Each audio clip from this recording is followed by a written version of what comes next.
વિરમગામ શહેરમાં નગરપાલિકાના નવા સેવા સદનનું લોકાર્પણ અને ટાઉન હોલ અને નવા બસ સ્ટેન્ડનું ખાતમુહૂર્ત મુખ્યમંત્રી શ્રી વિજયભાઈ રૂપાણીના હસ્તે કરવામાં આવ્યું। વિરમગામ શહેરમાં નવા નિર્માણ થયેલા બિલ્ડિંગ વિરમગામ નગરપાલિકાના નગર સેવા સદનનું લોકાર્પણ તથા બસ સ્ટેન્ડનું ખાતમુહૂર્ત મુખ્યમંત્રી વિજયભાઈ રૂપાણીના હસ્તે કરવામાં આવ્યું હતું। તેમના સાથે નાયબ મુખ્યમંત્રી નીતિનભાઈ પટેલ તથા કેબિનેટ મંત્રી ભૂપેન્દ્રસિંહ ચુડાસમા પણ જોડાયા હતા।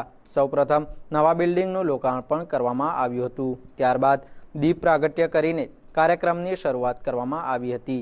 નાની બાળાઓએ ગણપતિની થીમ ઉપર સુંદર નૃત્ય કરીને લોકોને મંત્રમુગ્ધ કરી દીધા હતા।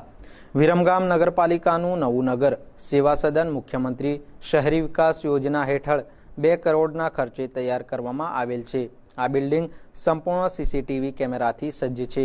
કુલ 21 રૂમોનું બનેલું છે આ બિલ્ડિંગ। ત્યારબાદ ઓનલાઈન ટાઉન હોલ તથા બસ સ્ટેશનનું ખાતમુહૂર્ત કરવામાં આવ્યું હતું। આ કાર્યક્રમમાં નાયબ મુખ્યમંત્રી નીતિનભાઈ પટેલ, કેબિનેટ મંત્રી ભૂપેન્દ્રસિંહ ચુડાસમા, દેવજી ફતેપરા, શંકરભાઈ વેગડ, કનુભાઈ પટેલ, ભૂતપૂર્વ ધારાસભ્ય વજુભાઈ ડોડિયા, તેજશ્રીબેન પટેલ વગેરે મહાનુભાવો તથા અધિકારીઓ ઉપસ્થિત રહ્યા હતા।